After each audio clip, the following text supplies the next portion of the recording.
Hello दोस्तों, नमस्ते भाई, गुड इवनिंग। कैसे हैं प्यारे बच्चे आप लोग? कैसा महसूस कर रहे हैं? अच्छा महसूस कर रहे हैं? तो आज से मेरे दोस्तों हम नया टॉपिक शुरू करेंगे जो कि आपके एग्जाम के लिए बहुत ही महत्वपूर्ण है। Compound interest. हिंदी वाले भाई लिख लेंगे चक्रवृद्धि ब्याज। सिंपल इंटरेस्ट हमने कर लिया। सिंपल इंटरेस्ट तो आपको सिंपल ही लगा होगा। कंपाउंड इंटरेस्ट, चक्रवृद्धि ब्याज। ठीक है मेरे दोस्तों, ध्यान से सुनिएगा, प्यार से समझिएगा मेरे प्यारे भाई। मैं आपको एक एग्जाम्पल के थ्रू समझाऊंगा, ठीक है ना। मैं आपको एग्जाम्पल के थ्रू समझाऊंगा कि होता क्या है। देखिएगा मेरे प्यारे भाई, सिंपल इंटरेस्ट और कंपाउंड इंटरेस्ट में फर्क क्या है। सिंपल इंटरेस्ट में मेरे दोस्तों जो ब्याज मिलता है वो केवल आपको प्रिंसिपल पे ब्याज मिलता है। जो आपको ब्याज चुकाना होता है वो केवल प्रिंसिपल पे चुकाना होता है, आपके मूलधन पे। कंपाउंड इंटरेस्ट का यूज क्या है कि कंपाउंड इंटरेस्ट का मेरे दोस्तों मतलब है ब्याज पर भी ब्याज। देसी भाषा में कहें तो कंपाउंड इंटरेस्ट का मतलब ब्याज पर भी ब्याज, सूद पर भी सूद। जैसे एक हम टाइम लिमिट डिसाइड करते हैं, ध्यान से सुनिएगा। टाइम लिमिट डिसाइड करते हैं, वो 1 साल हो सकता है, 2 साल हो सकता है, 6 महीने हो सकता है, 4 महीने हो सकता है, कुछ भी।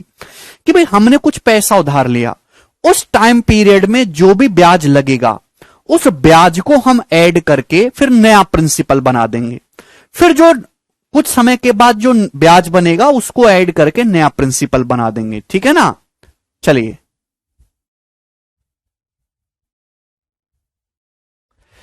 अब कंपाउंड इंटरेस्ट का मतलब सिंपल देसी भाषा में ब्याज पर भी ब्याज।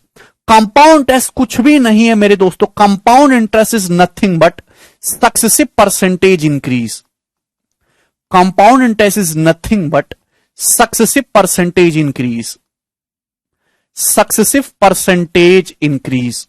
क्रमागत प्रतिशत बढ़ोतरी, क्रमागत प्रतिशत वृद्धि ही कंपाउंड परसेंटेज चेंज है। बात खत्म। मतलब मैंने आपको परसेंटेज में सक्सेसिव परसेंटेज चेंज समझाया है।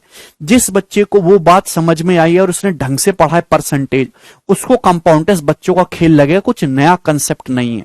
तो पहले मैं आपको फर्क दिखाता हूं, सिंपल इंटरेस्ट और कंपाउंड इंटरेस्ट में फर्क क्या है। चलिए एक एग्जाम्पल से समझाएंगे हम। देखिएगा, सपोज ब्याज हम जो है ईयरली कंपाउंड कर रहे हैं। ईयरली कंपाउंड का क्या मतलब है मैं वो भी समझाऊंगा मेरे दोस्तों। एग्जाम्पल मैं ले रहा हूं, हम ब्याज को क्या कर रहे हैं, ईयरली कंपाउंड कर रहे हैं। ईयरली कंपाउंड, ठीक है ना। ब्याज की जो दर है मेरे दोस्तों 10% पर एनम है। 10% वार्षिक है ब्याज की दर। ब्याज की दर कितनी है? 10% वार्षिक है। आप बोलोगे हां जी सर ये बात हमें अच्छे से समझ में आ गई, इसमें कोई भी परेशानी नहीं। अब मेरी बात को समझने की कोशिश करेगा कि एक्चुअल में कंपाउंड इंटरेस्ट में और सिंपल इंटरेस्ट में फर्क क्या है। तो यहां मैं सिंपल इंटरेस्ट की कहानी लिख रहा हूं, नीचे में कंपाउंड इंटरेस्ट की कहानी लिख रहा हूं, समझने की कोशिश करेगा। भाई सिंपल इंटरेस्ट में क्या होता है? सिंपल इंटरेस्ट में ये होता है जैसे हमने आपसे 100 रुपए उधार लिए, जैसे मैंने आपसे 100 रुपए उधार लिए तो क्या होगा मेरे दोस्तों, मैंने 100 रुपए उधार लिए तो 1 साल बाद क्या होगा? 1 साल के बाद क्या होगा? ब्याज की दर है 10%। सपोज प्रिंसिपल 100 रुपए, मैंने आपसे 100 रुपए उधार लिए, तो कहने का मतलब यह है कि 1 साल में 10% ब्याज लगेगा। 100 रुपए का 10% कितना होता है? 10 रुपए होता है। 10 रुपए। तो अब आपका अमाउंट कितना हो जाएगा? 110 रुपए हो जाएगा। 1 साल के बाद 110 रुपए अमाउंट हो जाएगा। 1 साल बाद क्या होगा मेरे दोस्तों? ध्यान समझने की कोशिश करेगा। उसके 1 साल बाद क्या होगा? तो प्रिंसिपल तो 100 रुपए ही, आपने कितना उधार लिया था? 100 रुपए उधार लिया था। 100 रुपए का 10% कितना होता है? 10 रुपए। तो अगले साल भी 10 रुपए ब्याज लगेगा। तो अमाउंट कितना हो जाएगा? 2 साल के बाद अमाउंट 120 हो जाएगा। फिर बताइए कि अगले साल क्या होगा? अगले साल क्या होगा? तो आप कहोगे सर प्रिंसिपल तो 100 ही रुपए है, 100 रुपए की उधारी आपने ली थी, 1 साल में 10% ब्याज है, 100 साल का 10% 10 रुपए होता है, तो 10 रुपए ब्याज लग जाएगा। अब आपका अमाउंट हो जाएगा 130 रुपए। यानी कि 3 साल बाद जो मिश्र धन है वो 130 रुपए है। फिर से क्या होगा समझिएगा, अगले साल क्या होगा? अगले साल भाई प्रिंसिपल तो 100 ही रुपए, 100 रुपए का 10% कितना होता है? 10, यानी कि अगले साल भी 10 रुपए ब्याज लगेगा, तो अमाउंट कितना हो जाएगा? 140 रुपए हो जाएगा। तो सिंपल इंटरेस्ट यानी कि एकदम सिंपल है, हर साल। ये कहानी है मेरे दोस्तों सिंपल इंटरेस्ट की। सिंपल इंटरेस्ट में जो इंटरेस्ट है वो हर साल बराबर बराबर होता है। रेट ऑफ इंटरेस्ट अगर फिक्स है, हर साल रेट ऑफ इंटरेस्ट नहीं बदल रहे हो, ब्याज की दर अगर आप परिवर्तित नहीं कर रहे हो, तो सिंपल इंटरेस्ट हर साल बराबर बराबर होता है और ब्याज भी हमेशा प्रिंसिपल पे लगता है। क्लियर है? कोई परेशानी नहीं, ये सिंपल इंटरेस्ट है। सिंपल कंपाउंड इंटरेस्ट की 3 शीट होंगी, 3 शीट होंगी कंपाउंड इंटरेस्ट की। अब मेरे प्यारे भाई कंपाउंड इंटरेस्ट पे मेरे दोस्तों ध्यान सुनिएगा, कंपाउंड इंटरेस्ट का क्या मतलब है ये बताइएगा जरा मुझे। व्हाट इज द मतलब ऑफ कंपाउंड इंटरेस्ट? ध्यान से सुनिएगा, बहुत प्यार से। जिस बच्चे को ये बात समझ में आ गई वही आगे की चीजें कैच कर पाएगा। व्हाट इज द मतलब ऑफ कंपाउंड इंटरेस्ट? सपोज मैंने प्यारे भाई आपसे 100 रुपए उधार लिए। स्टूडेंट, सपोज मेरे दोस्तों मैंने आपसे 100 रुपए उधार लिए, 100 रुपए। आप बोलोगे हां जी सर बहुत बढ़िया, 100 रुपए उधार लिए। तो आप मुझे बताओ, एक साल का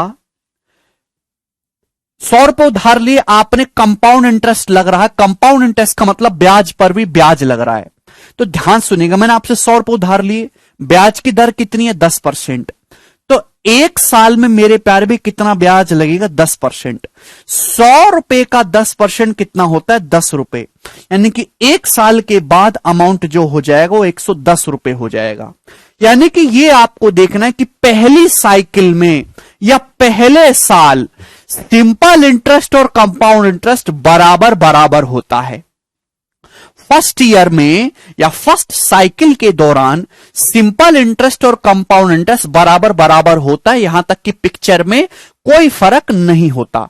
फर्स्ट ईयर में या फिर फर्स्ट साइकिल के दौरान सिंपल इंटरेस्ट और कंपाउंड इंटरेस्ट बराबर बराबर होता है, कोई फर्क नहीं होता। ध्यान सुनिएगा, मैंने आपसे 100 रुपए उधार लिए, आपने मुझे उधार दिए 10% ब्याज की दर पे। तो 100 रुपए का 10% 10 रुपए ब्याज होता है, एक साल में 10 रुपए ब्याज हो जाएगा मेरे दोस्तों। तो अमाउंट हो जाएगा अब आपका 110 रुपए। ये एक साल के बाद अमाउंट है मेरे प्यारे भाई, ये एक साल के बाद अमाउंट है। आप बोलोगे जी सर बिल्कुल सही, ये एक साल के बाद अमाउंट है, या मैं इसको नाम दूंगा A1। ये एक साल के बाद अमाउंट है, अमाउंट आफ्टर 1 ईयर। लेकिन जो एक साल के बाद अमाउंट है वही आपका सेकंड ईयर के लिए प्रिंसिपल है। यानी कि अब आपको 100 रुपए से कोई लेना देना नहीं, अब आपको जो ब्याज देना होगा वो मेरे दोस्तों 110 रुपए पे देना होगा। ये सेकंड ईयर के लिए प्रिंसिपल है, बस यही फर्क होता है मेरे दोस्तों। भाई प्यार से सुनिएगा, मैंने आपको 100 रुपए उधार दिए, एक साल में आपने मुझे 100 उधार दिए, एक साल में 10% ब्याज है, अमाउंट 110 हो गया। तो 100 रुपए में आपने ब्याज ऐड कर दिया, अमाउंट हो गया 110। अब मेरी उधारी 110 रुपए है, अब जो मुझे ब्याज देना होगा वो 110 रुपए पे देना होगा, इस 100 रुपए से मुझे कोई मतलब नहीं है। तो यानी कि जो ब्याज होगा अगले साल, जो ब्याज होगा एक साल क्या क्या होगा मेरे दोस्तों, यानी कि अब सेकंड ईयर का जो प्रिंसिपल है 110 रुपए, इस 110 पे आपको 10% ब्याज देना होगा। कितना? 10%। तो मेरे प्यारे भी 110 का 10% होता कितना है? तो आपका जवाब होगा सर जी 11 रुपए होता है। होता है कि नहीं भाई? 110 का 10% कितना होता है? 11 रुपए होता है। तो 110 पे 11 रुपए ब्याज लगेगा, तो अब आपका अमाउंट कितना हो जाएगा? 121 रुपए। 110 का 10% कितना होता है? 11 रुपए। 11 रुपए ब्याज होगा तो अमाउंट कितना हो जाएगा? 121 रुपए। यानी कि ये मेरे दोस्तों ये 2 साल के बाद अमाउंट है। ये मेरे प्यारे भी 2 साल के बाद अमाउंट है। आप बोलोगे हां जी सर बिल्कुल सही, ये बात हमें अच्छी तरीके से समझ में आ गई। 2 साल के बाद अमाउंट है, समझ में आया? ये 2 साल के बाद अमाउंट है A2। बहुत कंसेप्ट है इसमें।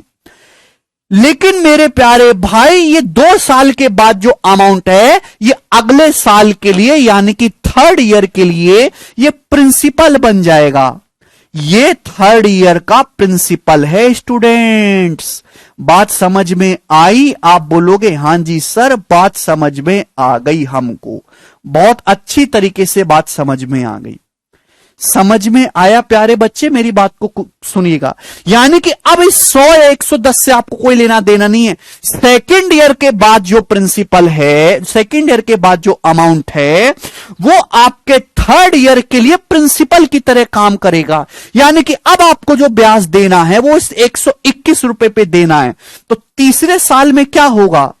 इस 121 रुपए पे मेरे दोस्तों आपका 10% ब्याज लगेगा। इस 121 पे आपका 10% ब्याज लगेगा।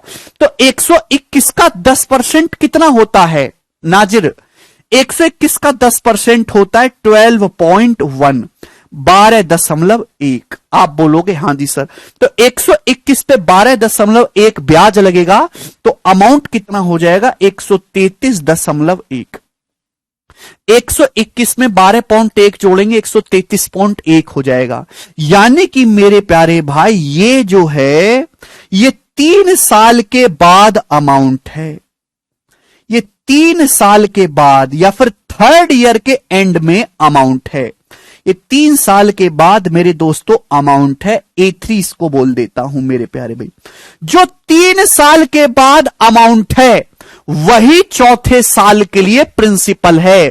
तो मेरे दोस्तों ये जो 133.1 है ये फोर्थ ईयर का प्रिंसिपल की तरह काम करेगा। अब पीछे क्या था मुझे उससे कोई मतलब नहीं है।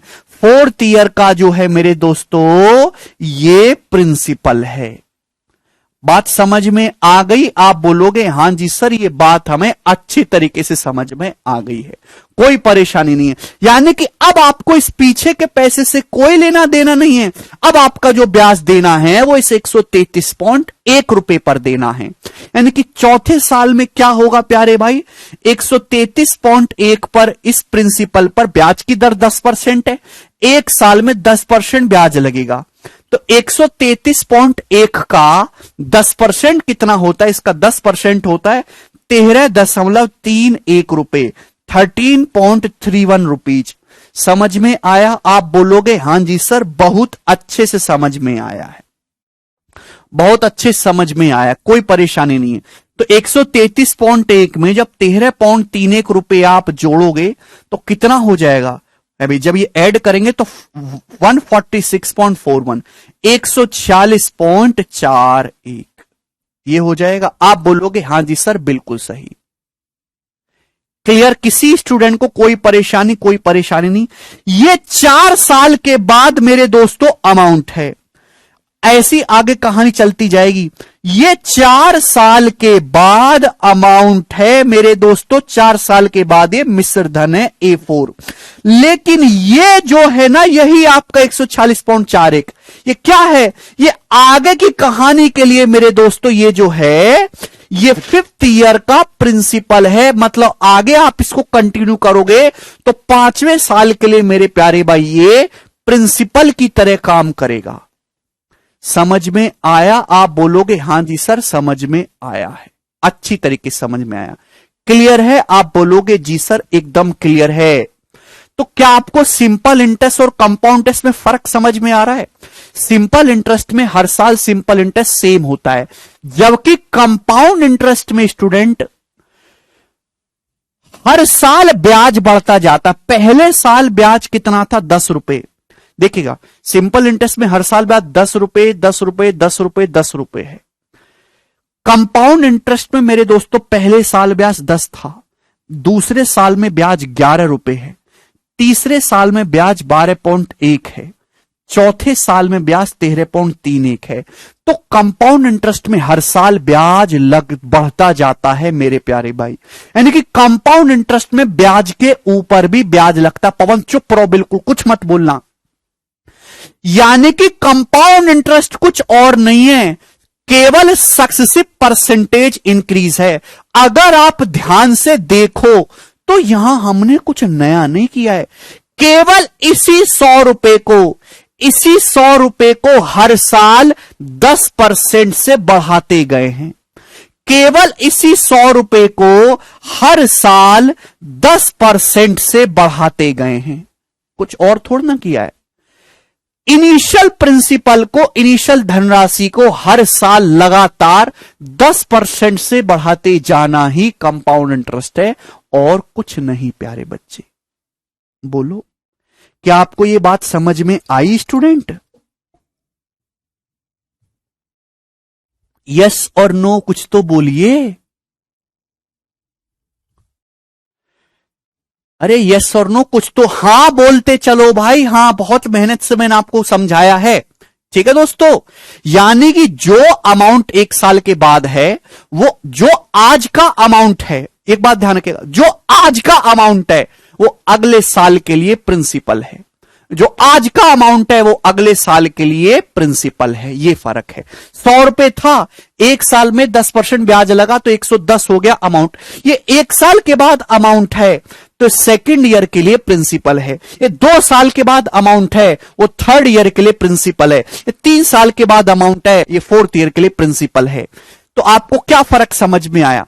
फर्क समझ में आया कि अगर आपने सेम धनराशि 100 रुपए अगर आपने मेरे प्यारे भाई 4 साल के लिए सिंपल इंटरेस्ट पर दिए तो कितना ब्याज मिलेगा? 100 रुपए से 140 हो गया तो आपको ब्याज मिलेगा 40% सिंपल इंटरेस्ट। 100 रुपए से 140 हो गया तो सिंपल इंटरेस्ट क्या मिला? 40%। क्लियर है? लेकिन मेरे प्यारे भाई, आपने अगर वही 100 रुपए कंपाउंड इंटरेस्ट पे उधार दिए, 100 रुपए अगर आपने कंपाउंड इंटरेस्ट पे उधार दिए 10% की दर से, तो 4 साल में 100 रुपए जो हैं वो 146.41 हो जाएंगे। यानी कि 4 साल में मेरे दोस्तों ब्याज कितना मिलेगा? 100 रुपए से 146.41 हो गया तो 100 रुपए पर ब्याज कितना मिला? 46.41%। 100 रुपए में जो भी चेंज आता है वो डायरेक्ट परसेंटेज में होता है कंपाउंड इंटरेस्ट। यानी कि कंपाउंड इंटरेस्ट हमेशा सिंपल इंटरेस्ट से बड़ा होता है। कंपाउंड इंटरेस्ट हमेशा सिंपल इंटरेस्ट से ज्यादा चुकाना पड़ता है। क्यों ज्यादा चुकाना पड़ता है बच्चों? कि कंपाउंड इंटरेस्ट में ब्याज पर भी ब्याज लग रहा है। सिंपल इंटरेस्ट में 4 साल में कितना चुकाना पड़ा? 10% पर एनम के हिसाब से 40%। लेकिन कंपाउंड इंटरेस्ट में 4 साल में कितना चुकाना पड़ा मेरे दोस्तों? 46.41%। समझ में आया? पैसा सेम उधार लिया, बस वहां सिंपल इंटरेस्ट था, यहां कंपाउंड इंटरेस्ट था। कंपाउंड इंटरेस्ट में ब्याज पर भी ब्याज लग रहा है भाई। हर साइकिल के बाद जो अमाउंट बन रहा है वो अमाउंट अगले साइकिल के लिए प्रिंसिपल बन जाता है। हर साइकिल के बाद जो अमाउंट है वो अगली साइकिल के लिए प्रिंसिपल बन जाता है। हर साल के बाद अमाउंट जो है वो अगली साइकिल के लिए प्रिंसिपल बन जाता है। ध्यान रखिएगा, पहले साल के सिंपल इंटरेस्ट और पहले साल के कंपाउंड इंटरेस्ट में कोई फर्क नहीं है। समझ में आया? फर्स्ट साइकिल के दौरान जो सिंपल इंटरेस्ट दिखाई दे रहा है वैसा ही कंपाउंड इंटरेस्ट दिखाई दे रहा है। समझ में आ गया प्यारे स्टूडेंट्स? जवाब दीजिए, हां या ना, कुछ तो बोलो। क्लियर है ये बात? नोट कर लो जल्दी से।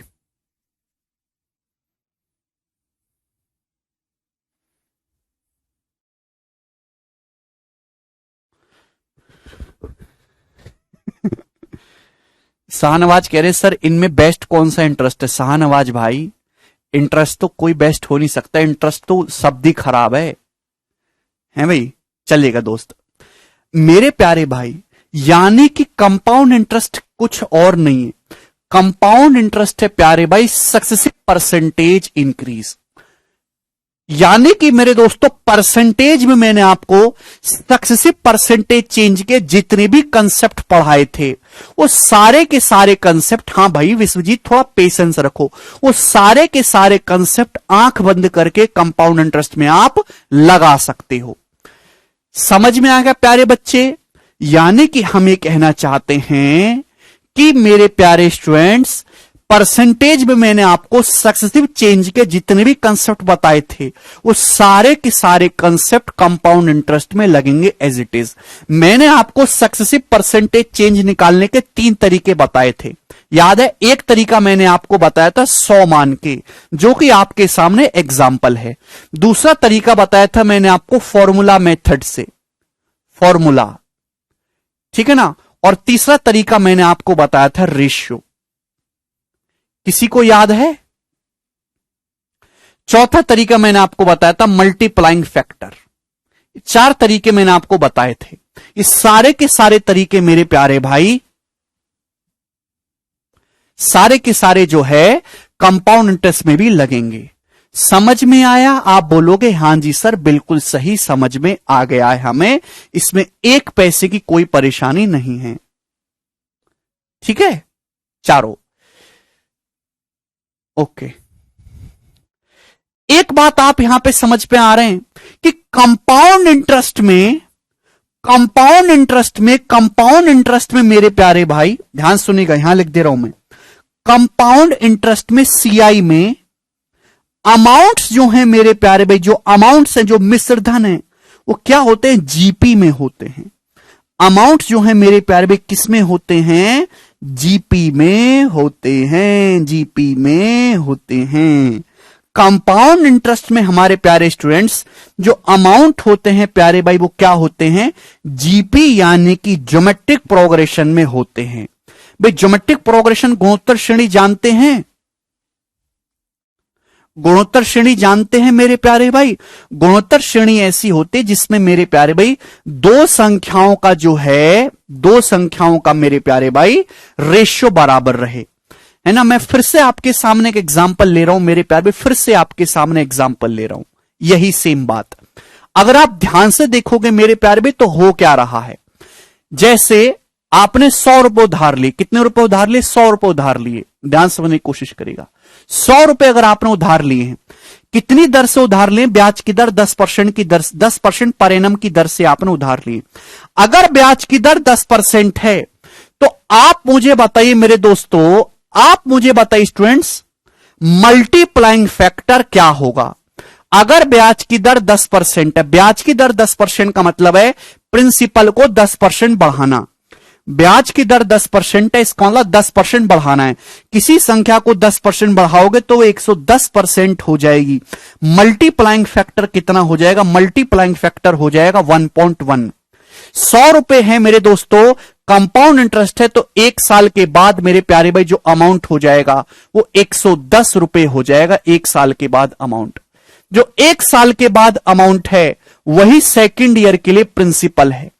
तो यानी कि अब आपका प्रिंसिपल 110 रुपए है। इस 110 रुपए को 10% और बढ़ाना है। किसी संख्या को 10% बढ़ाओगे तो मल्टीप्लाइंग फैक्टर क्या हो जाएगा? 110% यानी कि 1.1। 1.1 यानी कि अब कितना हो जाएगा? अमाउंट 121 हो जाएगा। 2 साल के बाद जो अमाउंट है 121 हो जाएगा। समझ में आया? यही मल्टीप्लाइंग फैक्टर कंसेप्ट समझाया था परसेंटेज में। याद है कि सबका चूरन खा गए। 2 साल के बाद अमाउंट है मेरे दोस्तों, 1 साल बाद क्या होगा? यानी कि अब आपका प्रिंसिपल 121 है। इस 121 को 10% बढ़ाना है। किसी भी संख्या को 10% बढ़ाओगे तो वो 110% हो जाएगी या फिर 1.1 गुना हो जाएगी। 1.1 गुना करोगे, 121 को 1.1 से गुणा करोगे मेरे प्यारे बच्चे, 121 को 1.1 से गुणा करोगे तो कितना हो जाएगा? 133.1। यानी कि थर्ड ईयर के एंड में जो अमाउंट है वो 133.1 है।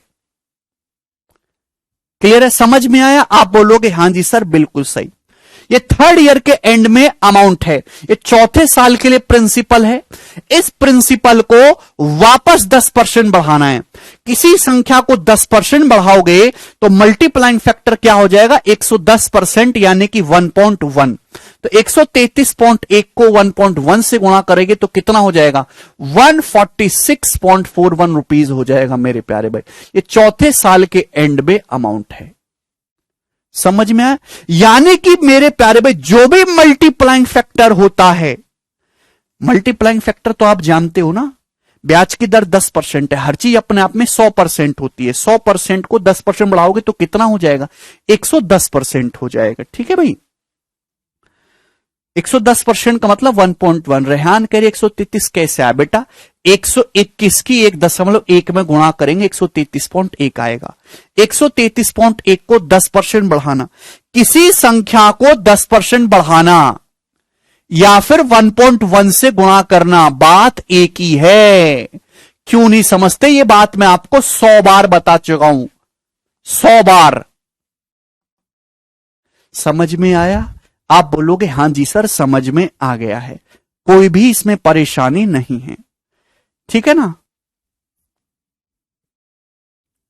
कोई नहीं है तो चलिएगा। तो मेरे प्यारे भाई, यानी कि आपको जीपी में नहीं दिखाई दे रहा, अगला जो टर्म है पिछले टर्म से 1.1 गुना होता जा रहा है। इसका मतलब अमाउंट जो होते हैं कंपाउंड इंटरेस्ट में, जो अमाउंट यानी कि मिश्रधन जो होते हैं मेरे प्यारे भाई, वो जीपी यानी कि ज्योमेट्रिक प्रोग्रेशन में होते हैं, मल्टीप्लाइंग फैक्टर से लगातार गुणा होती जाती है।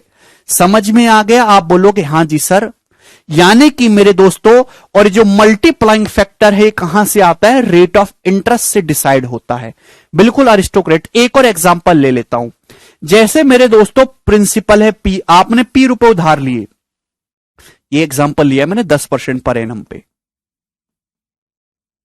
जैसे सपोज प्यारे बच्चे आपने पी रुपए उधार लिए, ब्याज की दर कितनी? ब्याज की दर है 14.7% पर एनम। ब्याज की दर कितनी? 14.7% पर एनम। तो आप मुझे बताओ एक साल के बाद क्या अमाउंट हो जाएगा? एक साल के बाद अमाउंट क्या होगा प्यारे बच्चे? जवाब दो। आपने पी रुपए उधार लिए, कितनी दर से? 14.7% की दर से उधार लिए। क्लियर है? तो आप मुझे बताओ एक साल के बाद अमाउंट क्या हो जाएगा? अगर परसेंटेज आसान है तो भाई यही हो जाएगा ना 100 में ऐड करके। लेकिन अगर परसेंटेज टिपिकल होती है तो मैं आपको क्या सिखाता आ रहा हूं कि पहले उसको फ्रैक्शन में कन्वर्ट करो। 14.7% की फ्रैक्शन वैल्यू क्या होती है? 1/7। 1/7। किसी संख्या को 1/7 बढ़ाना है, 1/7 बढ़ाना है मेरे दोस्तों, तो क्या हो जाएगी? प्रिंसिपल का, किसी संख्या को 1/7 आप इंक्रीज करोगे तो प्रिंसिपल का 8/7 टाइम्स हो जाएगी। प्रिंसिपल का 8/7। समझ में आया कि नहीं? बोलो, किसी स्टूडेंट को इसमें कोई डाउट है, कोई परेशानी है, कोई समस्या है? आप बोलोगे सर 1 पैसे की, अबे 6 नहीं होगा, बढ़ाना है सिवान, इंक्रीज करना है। किसी संख्या को 1/7 बढ़ाओगे तो मल्टीप्लाइंग फैक्टर क्या हो जाएगा? 1 + 1/7। यहां मैं लिख दे रहा हूं, किसी संख्या को x परसेंटेज बढ़ाते हैं या घटाते हैं तो जो मल्टीप्लाइंग फैक्टर होता है 1 ± x परसेंटेज होता है, ये होता है मल्टीप्लाइंग फैक्टर। x% बढ़ाओगे या x% घटाओगे तो मल्टीप्लाइंग फैक्टर 1 ± x% होता है। प्रिंसिपल p है, ब्याज की दर कितनी? 1/7। तो एक साल बाद अमाउंट कितना हो जाएगा? एक साल, प्रिंसिपल p है, p रुपए पर 1/7 ब्याज मिलेगा तो अमाउंट क्या इतना हो जाएगा? प्रिंसिपल का 8/7। Principal common, 1 + 1/7, 8/7। ठीक है जी? आप बोलोगे हां जी सर। जिसको ये बात ना समझ में आ रही वो लेक्चर तुरंत बंद कर दे, तुरंत बंद कर दे, ताला लगा दे, दोबारा परसेंटेज का सक्सेसिव पढ़े। ठीक है ना? क्योंकि वो बिल्कुल गधा है, उसने बिल्कुल टाइम बर्बाद करा, कुछ पढ़ाई नहीं करी उसने। तो भाई ये एक साल के बाद अमाउंट है। अब इस सेकंड ईयर के लिए प्रिंसिपल है, इस सेकंड ईयर के लिए प्रिंसिपल है। बताओ एक साल के बाद क्या हो जाएगा? बताओ स्टूडेंट, एक साल के बाद क्या हो जाएगा अमाउंट? तो राजा फ्रैक्शन कन्वर्ट कर लो, उसकी नहीं कर सकते भाई। ब्याज की दर 14.2/7% है, इसको 1/7 और बढ़ाओगे, 1/7 इंक्रीज करोगे तो वापस से मेरे दोस्तों 8/7 से गुणा और हो जाएगी। तो अब आपका अमाउंट हो जाएगा प्रिंसिपल के 8/7 का होल स्क्वायर। बात समझ में आ गई? ठीक है? बोलो कोई परेशानी? बहुत ही आसान चीज है। 14 सही 2/7% रेट ऑफ इंटरेस्ट है, यानी कि 1/7। तो मल्टीप्लाइंग फैक्टर है 8/7, यानी कि हर साल अमाउंट 8/7 से गुणा होते जाएगा, 8/7 से। क्लियर है? अगले साल क्या होगा, वापस से मेरे दोस्तों, अब ये है मेरे प्यारे भाई, ये आपका थर्ड ईयर के लिए प्रिंसिपल है। इस प्रिंसिपल पे कितना ब्याज मिलेगा, इस प्रिंसिपल पे 1/7 ब्याज मिलेगा। 1/7 इसको बढ़ाओगे तो क्या हो जाएगा मेरे दोस्तों, ये जो है सेकंड ईयर के एंड में अमाउंट है, लेकिन थर्ड ईयर के लिए प्रिंसिपल है। 1/7 फिर से इंक्रीज करोगे तो कितना हो जाएगा, प्रिंसिपल का 8/7 का होल क्यूब। समझ में आ गया? आप बोलोगे हां जी सर, यानी कि हर साल मल्टीप्लाइंग फैक्टर से गुणा होती जाएगी। समझ में आया? ठीक है, आप बोलोगे हां जी सर बिल्कुल सही। ये 3 साल के बाद अमाउंट है। आगे फिर से करोगे तो फिर से 8/7 से गुणा, आगे फिर से करोगे फिर 8/7 से गुणा। ये मिक्सचर में भी मैंने बताया है। तो प्यारे बच्चे, आप जरा मुझे बताइए कि 3 साल के बाद जो अमाउंट है वो क्या है। तो आपका जवाब होगा सर प्रिंसिपल इंटू 8/7 का होल क्यूब। आप बोलोगे हां जी सर बिल्कुल सही, यही हो जाएगा। तो अगर मैं प्रिंसिपल को उधर ले आऊंगा तो 3 साल के बाद अमाउंट और प्रिंसिपल का जो रेशियो है वो कितना आएगा, 8/7 का होल क्यूब। इस बात से स्टूडेंट आपके दिमाग में क्या समझ में आ रहा है, इस बात से स्टूडेंट आपके दिमाग में कुछ समझ में आया कि यानी कि आपके पास कोई प्रिंसिपल है और 3 साल बाद वो क्या अमाउंट बनेगा, 3 साल बाद अमाउंट से प्रिंसिपल का अगर आपको रेशियो निकालना है तो मल्टीप्लाइंग फैक्टर की पावर 3 हो जाएगा। अगर मैं आपसे पूछता कि प्रिंसिपल है P, 4 साल बाद अमाउंट है ये, 4 साल बाद अमाउंट से प्रिंसिपल का रेशियो क्या होगा, तो आपका जवाब होगा सर मल्टीप्लाइंग फैक्टर की पावर, मल्टीप्लाइंग फैक्टर की पावर 4। समझ में आया? मैं आपसे पूछता हूं कि प्रिंसिपल P है, 2 साल बाद अमाउंट A2 है, तो बताओ इनका रेशियो क्या होगा, तो आपका जवाब होगा सर 2 साल का गैप है, मल्टीप्लाइंग फैक्टर की पावर 2। समझ में आया?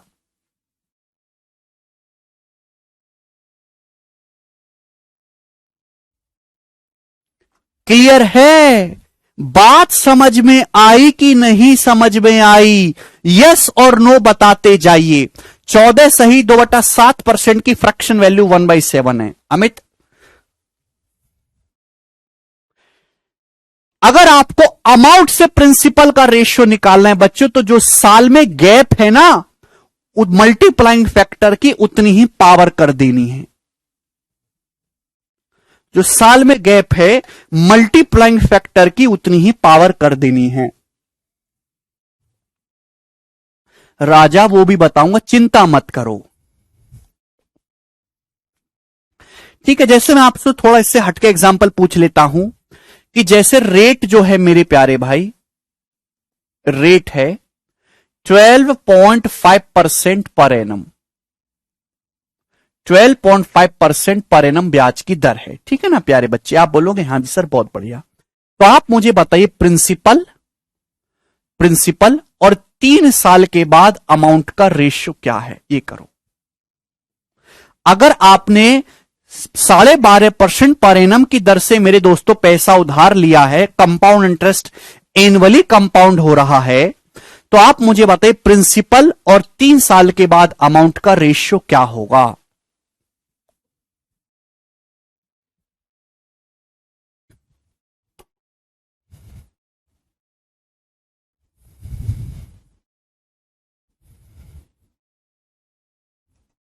Very good. 12.5% की फ्रैक्शन वैल्यू कितनी होती है, 1/8। अगर 1/8 है, ये प्रिंसिपल है, 3 साल के बाद अमाउंट है, तो मेरे प्यारे भाई एक बात का जवाब दीजिए, हर साल अमाउंट प्रिंसिपल का 9/8 गुना होगा। अगर ब्याज की दर 1/8 है तो मल्टीप्लाइंग फैक्टर कितना आएगा? मल्टीप्लाइंग फैक्टर आएगा 9/8। मल्टीप्लाइंग फैक्टर आएगा 9/8। हर साल अमाउंट 9/8 गुना होता जाएगा पिछले का। तो 3 साल बाद क्या होगा? पावर 3 ये हो जाएगा। यानी कि 8 का क्यूब 512, 9 का क्यूब मेरे दोस्तों 729। ये रेशियो आ जाएगा। कोई तकलीफ तो नहीं? यानी कि अगर आप 512 रुपए, अगर आज आप 512 रुपए मुझसे उधार लेके चले जाओ ना 12.5% के रेट ऑफ इंटरेस्ट से, तो 3 साल के बाद आपको मुझे 729 रुपए अमाउंट चुकाना होगा। कंसेप्ट सभी को समझ में आ गया? ये अगर आज आप मुझसे 512 रुपए प्रिंसिपल उधार लेके जाते हो 12.5% के रेट ऑफ इंटरेस्ट से, जो कि एनुअली कंपाउंड हो रहा है, तो 3 साल के बाद जो है आपको मुझे 729 रुपए अमाउंट चुकाना होगा। ये बात सभी स्टूडेंट को समझ में आ गई? यानी कि 512 उधार लेके जाओगे, 729 चुकाना होगा, तो बीच में गैप कितने का आया? 9 में से 2 गया 7, 2 में से 1 गया 1, 217। 217 यूनिट गैप आया। ये 217 जो है मेरे प्यारे भाई आपका कंपाउंड इंटरेस्ट हो जाएगा 3 साल का। ये 3 साल का कंपाउंड इंटरेस्ट हो गया मेरे दोस्तों। यानी कि 512 रुपए पर 217 रुपए आपका 3 साल का कंपाउंड इंटरेस्ट लग गया।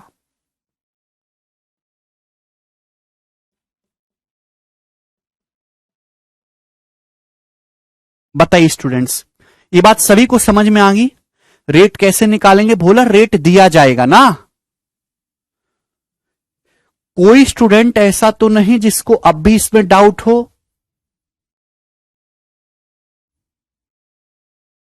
श्वेता, कमेंट सेक्शन आपका ओपन है, मुझे कमेंट दिखाई दे रहे हैं आपके। सभी को बात समझ में आ गई? ठीक है, चलेगा मेरे प्यारे बच्चे। तो दोस्तों ध्यान से सुनिएगा। भाई इतनी डिटेल में किसी किताब में नहीं लिखा हुआ, मैं आपको बहुत प्यार से समझा रहा हूं। कंपाउंड इंटरेस्ट का मतलब है सक्सेसिव परसेंटेज इंक्रीज।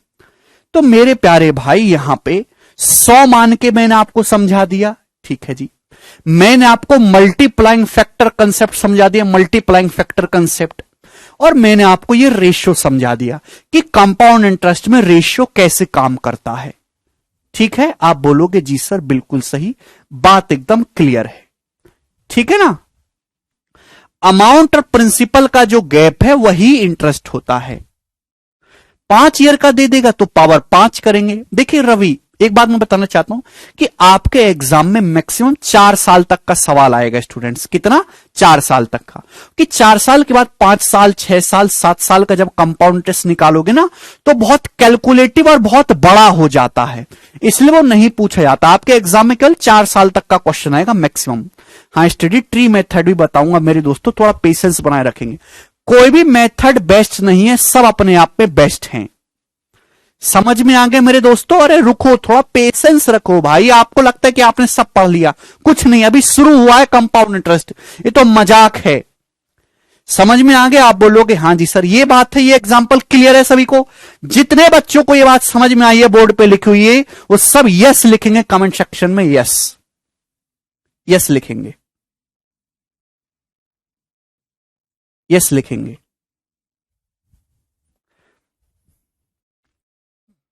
अरे हाँ है ना, बोलो।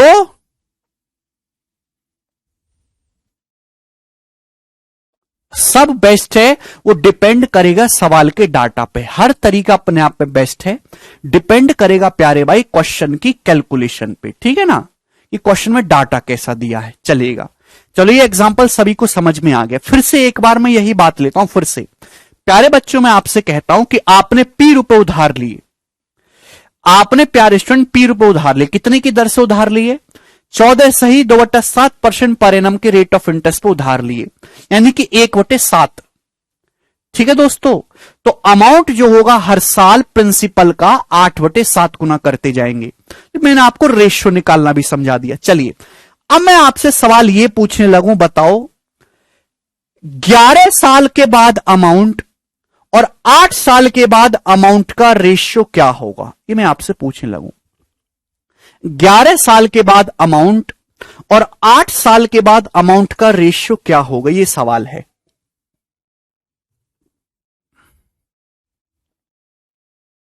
करो। आपने पी रुपए उधार लिए हैं बच्चों, पी रुपए उधार लिए, कितने की दर से? 14 से ही 2/7% की दर से उधार लिए हैं। तो आप मुझे बताइए कि 11 साल के बाद अमाउंट और 8 साल के बाद अमाउंट का रेशियो क्या होगा। करो।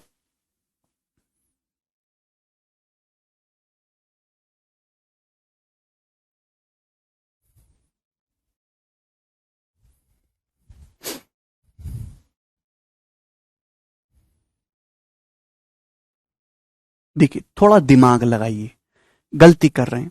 अगर आपने पी रुपए उधार लिए बच्चों, कितने रुपए उधार लिए? पी रुपए उधार लिए, ब्याज की दर है 1/7, तो मल्टीप्लाइंग फैक्टर हो जाएगा 8/7। 11 साल बाद अमाउंट क्या होगा? मल्टीप्लाइंग फैक्टर की पावर 11 है भाई। 11 साल बाद अमाउंट क्या होगा? मल्टीप्लाइंग फैक्टर की पावर 11। आप बोलोगे हां जी सर, बिल्कुल सही बात, समझ में आती है। इसी तरीके से अगर आपने पी रुपए उधार लिए, ब्याज की दर 1/7 है, तो मल्टीप्लाइंग फैक्टर है 8/7। 8 साल के बाद अमाउंट क्या होगा? मल्टीप्लाइंग फैक्टर की पावर 3, मल्टीप्लाइंग फैक्टर की पावर 3। आप बोलोगे हां जी सर, बिल्कुल सही। लेकिन जब आप इनका रेशियो लोगे स्टूडेंट, जब आप इनका रेशियो लोगे तो प्रिंसिपल से प्रिंसिपल कैंसल आउट हो जाएगा। 8/7 की पावर 8 से यहां मेरे दोस्तों 8 पावर कट जाएगी, तो बचेगा क्या? यानी कि 11 साल के बाद अमाउंट और 8 साल के बाद अमाउंट का जो रेशियो होगा वो क्या होगा मेरे दोस्तों? 8/7 का क्यूब। यानी कि प्यारे बच्चे आप समझे कि आप अमाउंट का भी रेशियो निकाल सकते हैं, आप अमाउंट्स का भी रेशियो निकाल सकते हैं प्यारे स्टूडेंट। 11 साल बाद अमाउंट और 8 साल बाद अमाउंट का रेशियो निकालना है, तो साल में गैप कितने का है? 3 साल का। 11 - 8 में 3 साल का गैप है, तो मल्टीप्लाइंग फैक्टर की पावर मेरे दोस्तों क्या आएगा? 3 आएगा मेरे प्यारे भाई। समझ में आ गया स्टूडेंट्स? आप बोलोगे हां जी सर, ठीक है ना। आप रेशियो केवल प्रिंसिपल से नहीं, अमाउंट्स के बीच में भी रेशियो निकाल सकते हैं। 11 साल और 8 साल के बाद जो अमाउंट है उसका रेशियो क्या होगा भाई? साल में गैप कितने का है? 3 साल का, तो मल्टीप्लाइंग फैक्टर की पावर 3।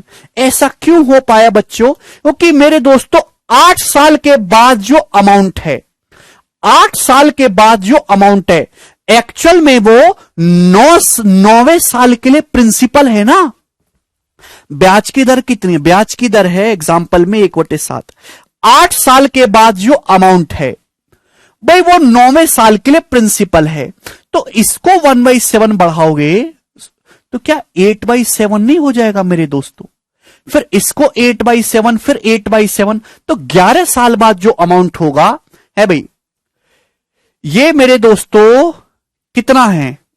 8 साल के बाद अमाउंट है भाई, मुझे निकालना है 11 साल के बाद। तो मेरे दोस्तों ध्यान सुनिएगा, 1 साल 1 साल 1 साल, मल्टीप्लाइंग फैक्टर कितना है मेरे दोस्तों? ब्याज की दर 12.5, ब्याज की दर जो है वो कितनी है? 14 से ही 2/7% लिए ना मैं एग्जाम्पल में, ठीक है, 1/7। तो मेरे दोस्तों 1 साल में 8/7 होगा, अगले साल में 8/7 होगा, अगले साल में 8/7 होगा। तो आपको नहीं लगता कि ये जो अमाउंट है वो कितना हो गया मेरे दोस्तों? 8/7 का होल क्यूब हो गया कि नहीं? तो 11 साल के बाद जो अमाउंट है वो क्या हो गया? 8 साल के बाद का जो अमाउंट है उसका 8/7 का क्यूब हो गया। यानी कि मेरे दोस्तों जितने मेरे प्यारे भाई, मेरे प्यारे स्टूडेंट्स, जितना गैप मेरे प्यारे भाई साल में आएगा, मल्टीप्लाइंग फैक्टर की भी उतनी पावर हो जाएगी अमाउंट्स के रेशियो में। सभी को समझ में आ गया? किसी स्टूडेंट को अब इसमें कोई डाउट तो नहीं? तो आप अमाउंट्स का रेशियो भी निकाल सकते हैं।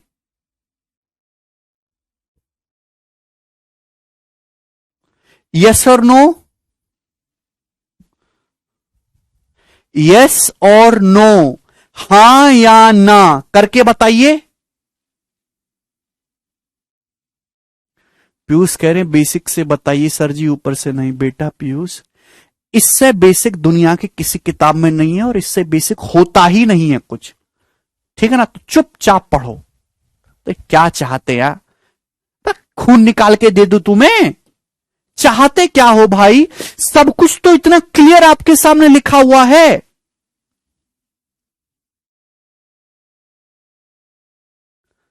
बताओ, मेरी ये बात समझाई कोई नहीं बताता आपको। गारंटी है पूरे भारत में चलेगा, कोई आपको ये बात समझाए डिटेल में कि ऐसा क्यों होता है, अमाउंट्स के रेशियो में पावर 3 क्यों होती है। ठीक है भाई, बात समझ में आ गई? आप बोलोगे हां जी सर, बात समझ में आ गई, चलेगा। अब प्यारे भाई ध्यान से सुनेगा मेरे दोस्तों, क्लियर है? ये कंसेप्ट सभी को क्लियर है?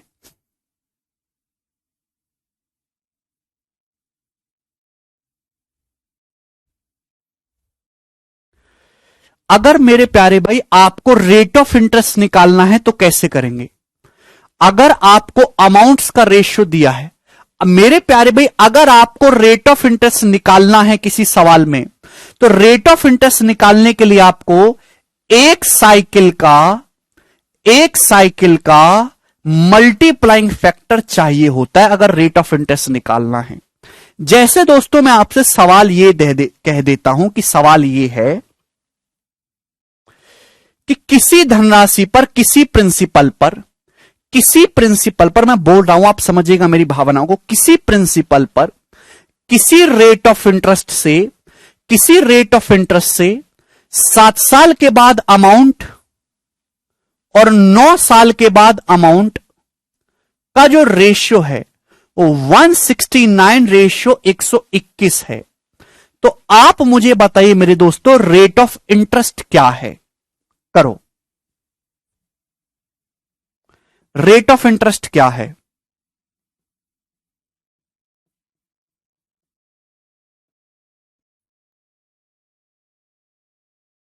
आधे लोगों के लिए बस बेसिक का मतलब है कि फॉर्मूला लिखवा दो, फॉर्मूला।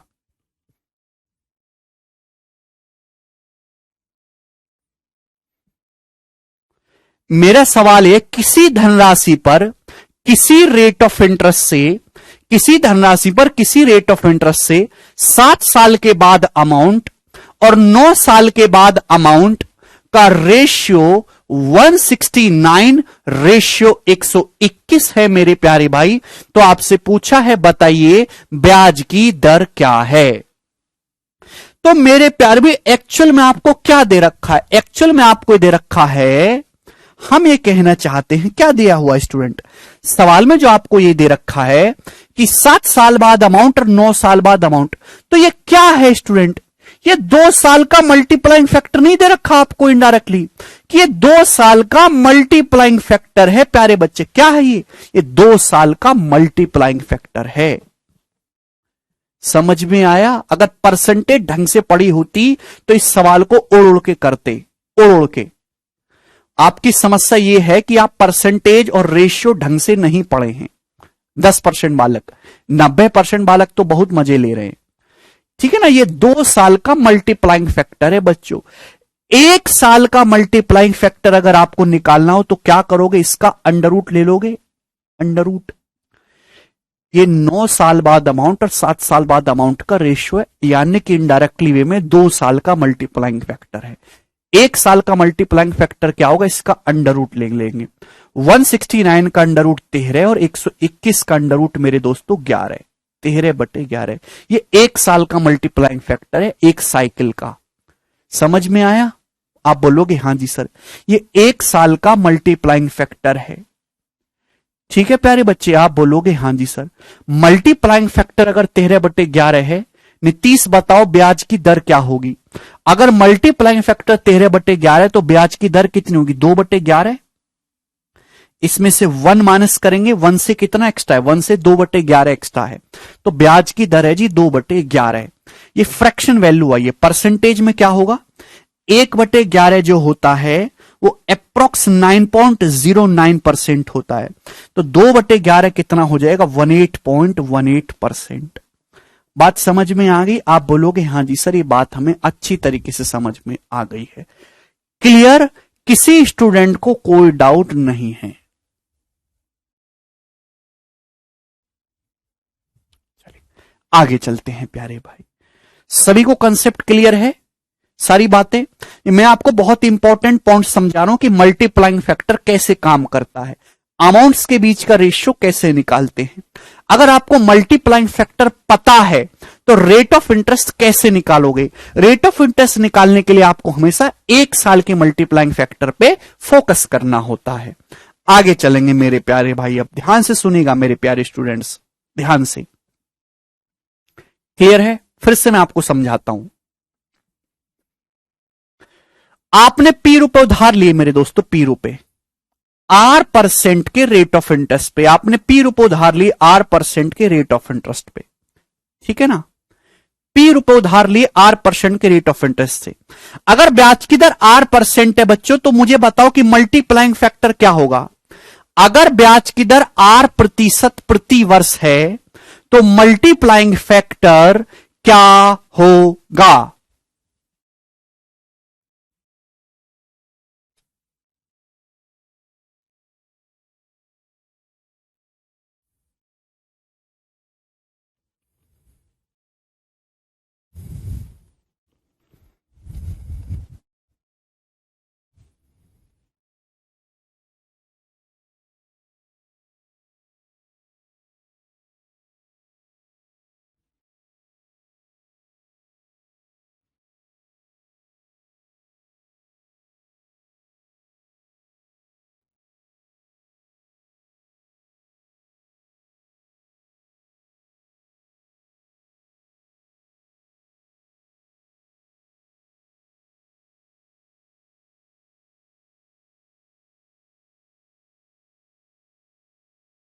सबसे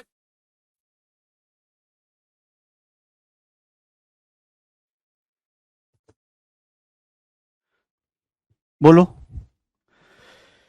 अगर ब्याज की दर R% है तो मल्टीप्लाइंग फैक्टर कितना होगा? तो मल्टीप्लाइंग फैक्टर होगा 1 प्लस R%, 1 प्लस R%। जैसे एग्जांपल के लिए ब्याज की दर 30% है तो मल्टीप्लाइंग फैक्टर क्या होता है? 1 प्लस 30%।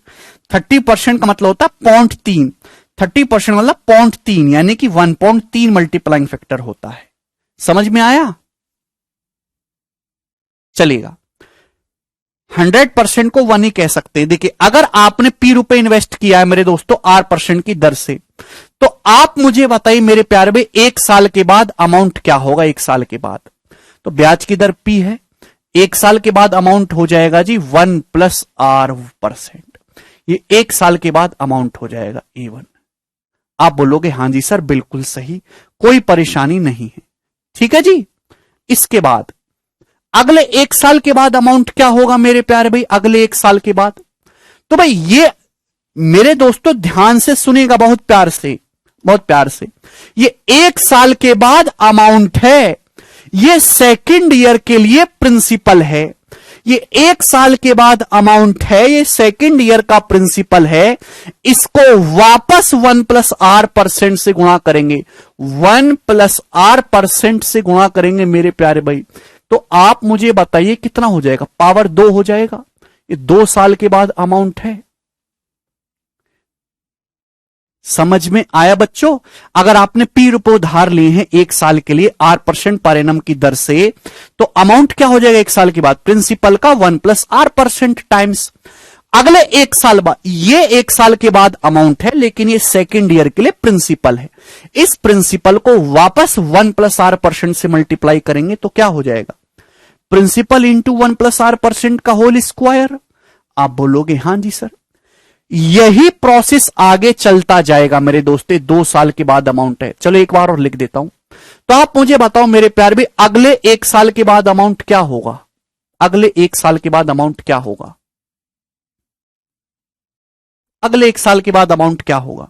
तो आप कहोगे सर ये जो सेकेंड ईयर के एंड में अमाउंट है, ये जो सेकेंड ईयर के एंड में अमाउंट है, ये थर्ड ईयर के लिए प्रिंसिपल है। इस प्रिंसिपल पर मेरे प्यारे भाई वापस 1 प्लस R% से गुणा होगी, यानी कि ये हो जाएगा 1 प्लस आर परसेंटेज की पावर 3। आप बोलोगे हां जी सर, बात क्लियर है।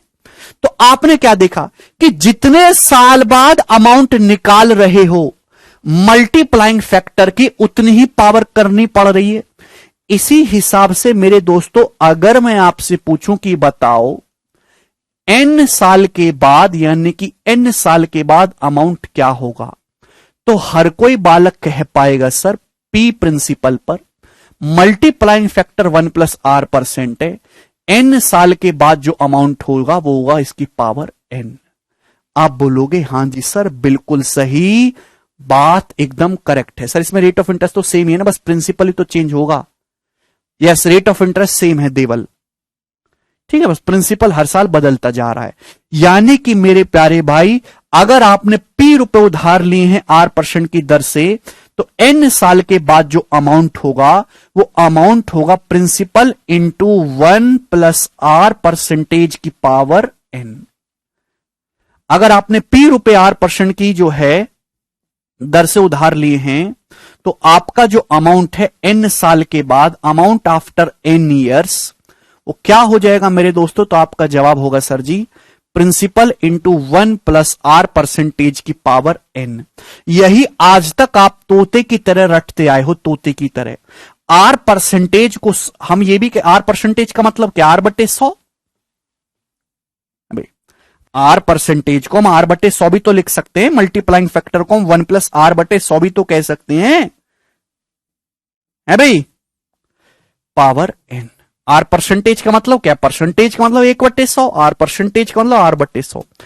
बताओ, बचपन से आज तक तोते की तरह यही तो रटते आ रहे हो ये फॉर्मूला, है भाई। नीतीश, रेलवे वाले जो बालक हैं ये फॉर्मूला रटना चाह रहे हैं ना, कि सर ये फॉर्मूला रटवा दो, पढ़ना नहीं है कुछ भी।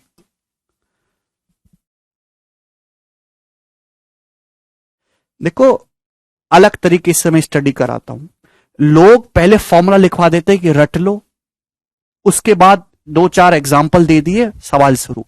मैं कंसेप्ट बताता हूं कि कंसेप्ट ये है, फॉर्मूले का जन्म यहां से हुआ, और फॉर्मूला नहीं जानना है, फॉर्मूले के पीछे की कहानी आपको जाननी है।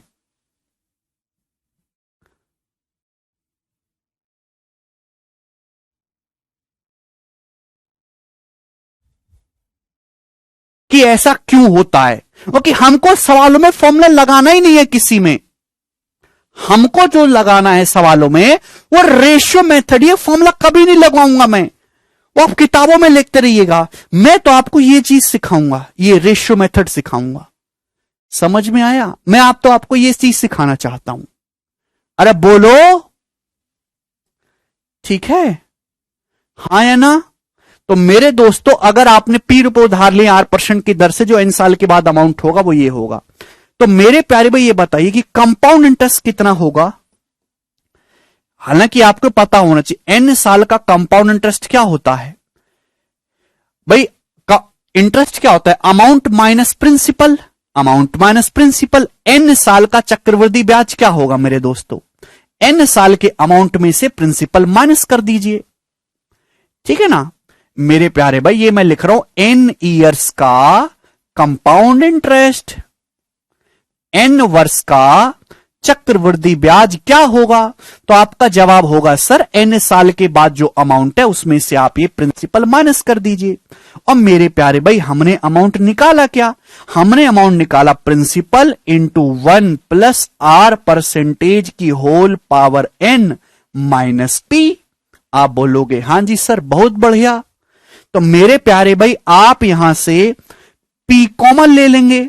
जब p कॉमन ले लेंगे तो क्या बचेगा? 1+r% की होल पावर n माइनस 1। ये n साल का मेरे दोस्तों कंपाउंड इंटरेस्ट आ गया। आप बोलोगे हां सर, इसको भी तोते की तरह रटते आ रहे हैं आज तक। क्या मतलब है? कहां लगेगा, क्यों लगेगा, कोई पता नहीं।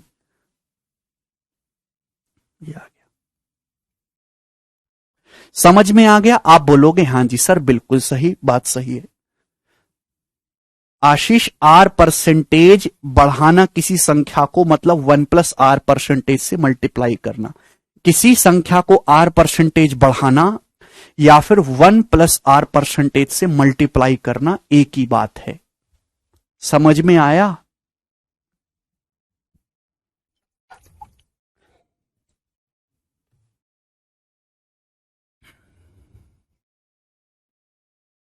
चलेगा मेरे दोस्तों, तो मुझे लगता है कि ये बात अभी तक आपको क्लियर है। चलो ठीक है ना, यहां तक की बातें समझ में आई। अब मैं आगे जाना चाहता हूं, प्यार से समझने की कोशिश करेगा। देखिएगा, कंपाउंड इंटरेस्ट में जरूरी नहीं कि रेट हर साल इंटीजर में ही हो या रेट हर साल एक्चुअल वैल्यूज में ही हो। मैंने आपको एक बात समझाई है, अगर आपको दिखाई दे रही हो। कहां तक गई ये बात? ये कि कंपाउंड इंटरेस्ट के जो अमाउंट हैं, कंपाउंड इंटरेस्ट के जो अमाउंट है मेरे दोस्तों, वो जीपी में होते हैं। कंपाउंड इंटरेस्ट के जो अमाउंट है मेरे दोस्तों, वो जीपी में होते, ज्योमेट्रिक प्रोग्रेशन को फॉलो करते, ज्योमेट्रिक प्रोग्रेशन को। दोस्तों अगर मैं आपसे ये कहूं कि भाई आपके पास ना बैंक वाले आते होंगे, है ना, बहुत सारे, कि सर एफडी कर दो, इंश्योरेंस पे पैसा लगा दो, तो ये कंपाउंड इंटरेस्ट देते हैं। मेरे प्यारे भाई, कोई बैंक वाला आपसे बोलता है कि आप हमारे बैंक में 10 साल के लिए पैसा इन्वेस्ट करो। कितने साल के लिए? 10 साल के लिए। 10 साल के लिए। तो मेरे दोस्तों इस बात को बताइए कि 10 साल के लिए पैसा इन्वेस्ट करो, हम आपके पैसे को क्या कर देंगे? डबल कर देंगे। बोलते हैं ना बैंक वाले, सर आप हमारे बैंक में 50 लाख की एफडी कर दो, 10 साल के लिए भूल जाओ, 10 साल में आपका पैसा डबल कर देंगे। तो ये एक टाइप का कंपाउंड इंटरेस्ट है, यानी कि अगर आप ₹P इन्वेस्ट करोगे तो 10 साल में वो दुगना बना देंगे, 2P। 10 साल में वो डबल कर देंगे, 2P। बात समझ में आई? तो मेरे प्यारे भाई, यहां पे जो कहानी चल रही है, कहानी ये चल रही है कि हर 10 साल में जो है आपका पैसा वो डबल हो रहा है, डबल। ₹P इन्वेस्ट करेंगे तो 2P हो जाएगा। तो अगर मैं आपसे कहूं, यहां रेट ऑफ इंटरेस्ट के बारे में नहीं पता, बस रेट ऑफ इंटरेस्ट कुछ नहीं पता, बस ये पता है कि आपको कंपाउंड इंटरेस्ट ऐसा दिया जा रहा है कि हर 10 साल में पैसा डबल हो रहा है। तो आप मुझे बताओ अगले 10 साल में क्या होगा मेरे प्यारे भाई? अगले 10 साल में क्या होगा? अगले 10 साल में ₹P क्या बन जाएंगे?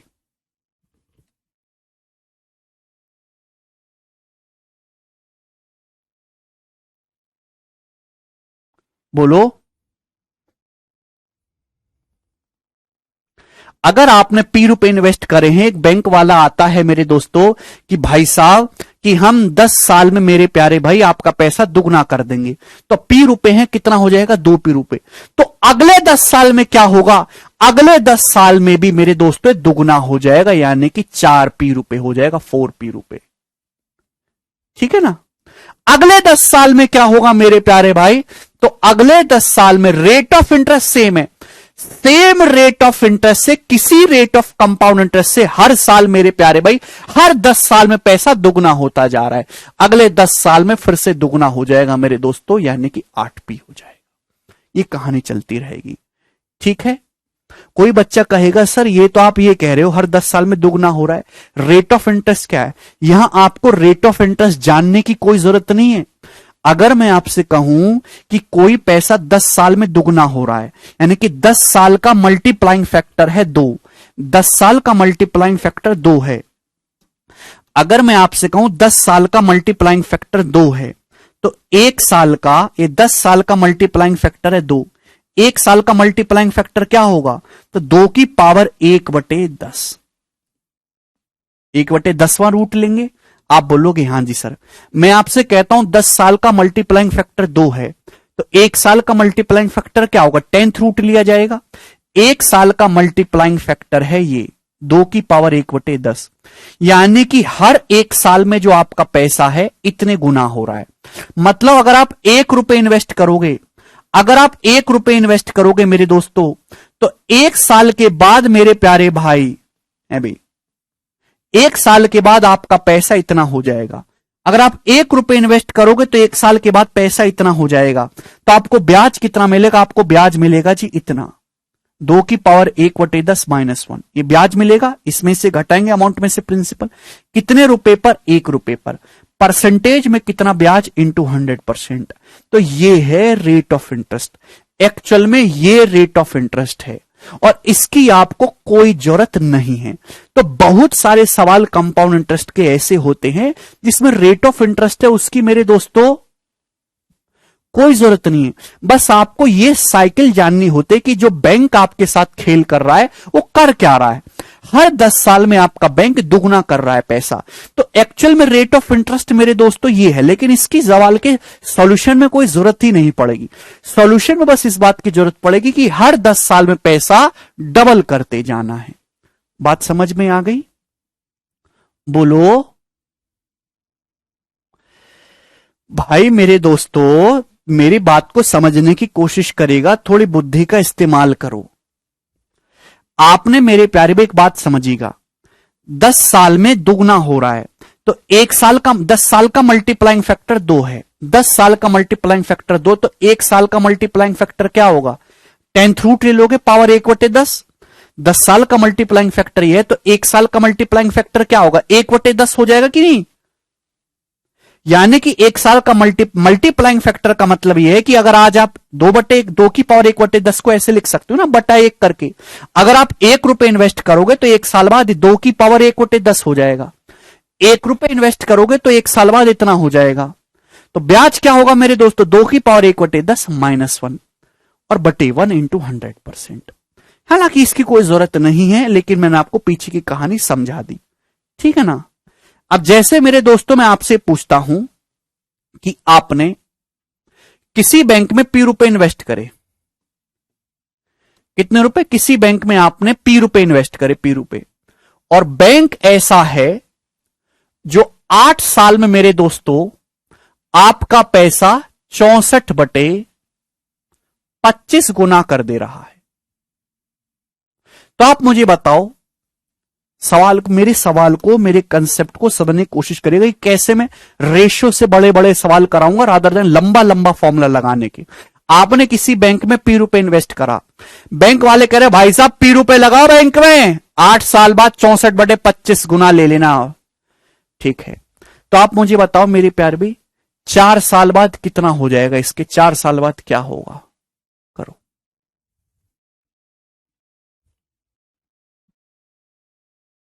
ये सवाल है। यहां आपको रेट ऑफ इंटरेस्ट निकालने की जरूरत नहीं है, because rate of interest is very very complicated. You have to only know this कि 8 साल में आपका पैसा, आपको बस इतनी जानकारी की जरूरत है कि रेट ऑफ इंटरेस्ट इस हिसाब से है कि 8 साल में मेरे दोस्तों आपका जो पैसा है मेरे प्यारे भाई, वो 64/25 गुना हो जा रहा है। हर 8 साल में आपका पैसा 64/25 गुना हो जा रहा है। क्लियर है? आप बोलोगे जी सर 64/25 गुना। 8 साल का मल्टीप्लाइंग फैक्टर ये है बच्चों, तो 4 साल का मल्टीप्लाइंग फैक्टर क्या होगा? 4 साल का। तो आपका अगर 8 साल का ये है, 4 साल का निकालना है तो इसका अंडर रूट हो जाएगा। 8 साल का मल्टीप्लाइंग फैक्टर 64/25 है, 4 साल का मल्टीप्लाइंग फैक्टर क्या होगा? तो इसका अंडर रूट हो जाएगा। 64/25 का अंडर रूट 8/5। 8 साल का मल्टीप्लाइंग फैक्टर 64/25 है, तो 4 साल का मल्टीप्लाइंग फैक्टर अंडर रूट हो जाएगा मेरे दोस्तों 8/5 गुना। समझ में आया? यानी कि हर 4 साल में आपका पैसा 8/5 गुना हो रहा है। तो यानी कि अब क्या हो जाएगा? 64/25 का भी 8/5 गुना करोगे मेरे प्यारे भाई, तो 64 512, 25 पंजे 125, 512/125 पी हो जाएगा आपके खाते में। अब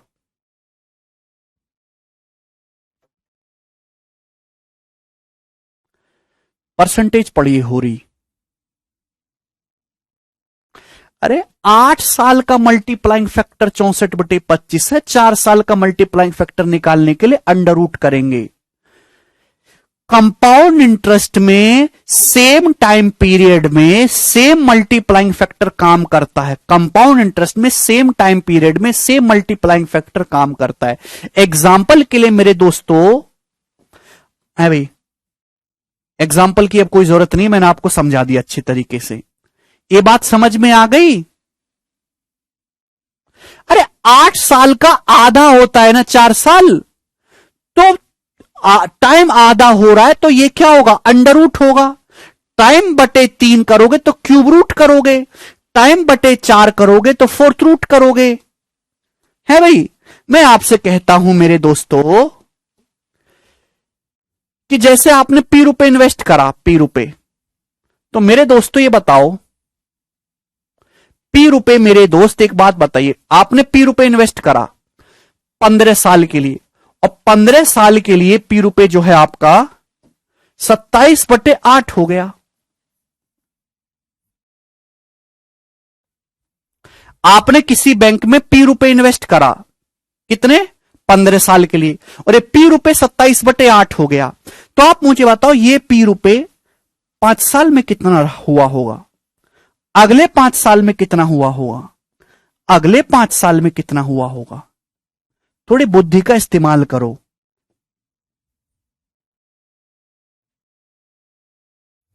आपने किसी बैंक में पी रुपए इन्वेस्ट करा, 15 साल में वो 27/8 पी हो गया, यानी कि मेरे दोस्तों 15 साल का मल्टीप्लाइंग फैक्टर है 27/8।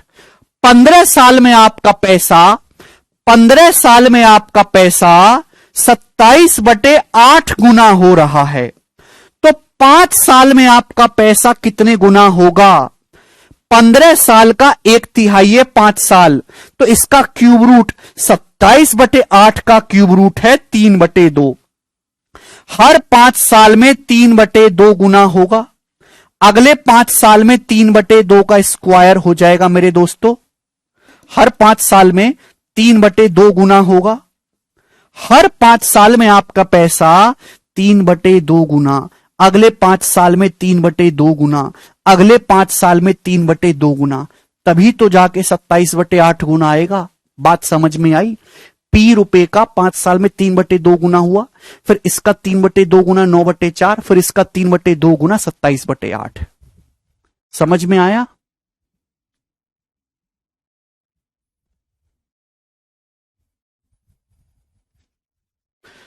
तो 15 साल का मल्टीप्लाइंग फैक्टर अगर 27/8 है, आपको 5 साल का निकालना, समय कितना हो रहा है 1/3, तो आप इसका क्यूब रूट ले लेंगे। हर 5 साल में पैसा 3/2 गुना करोगे, हर 5 साल में 3/2 गुना करोगे, तब जाके मेरे दोस्तों आपका पैसा 15 साल में 27/8 गुना हो जाएगा। बात समझ में आ गई दोस्तों। आप बोलोगे हां जी सर बिल्कुल सही। ठीक है भाई।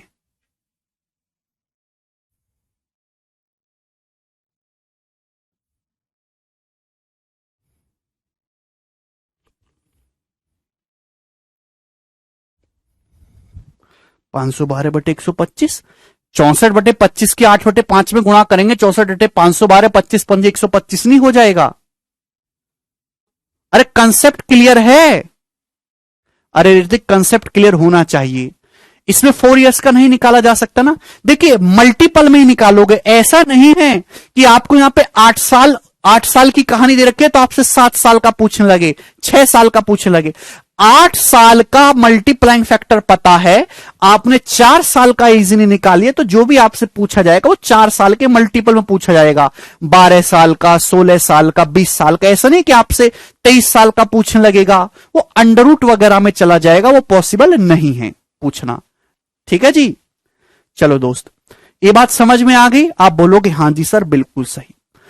अब हम कहानी समझते हैं। लास्ट कंसेप्ट है मेरे दोस्तों कंपाउंडिंग का मतलब। कंपाउंडिंग,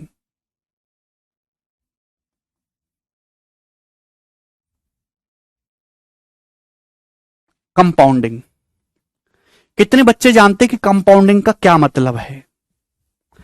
प्यार से समझने की कोशिश करेगा कि कंपाउंडिंग का मतलब क्या है मेरे दोस्तों। ठीक है ना।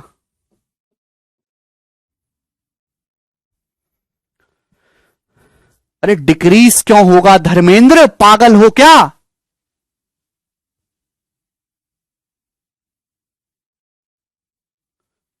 व्हाट इज द मतलब ऑफ कंपाउंडिंग? प्यार से समझने की कोशिश करेगा मेरे दोस्तों।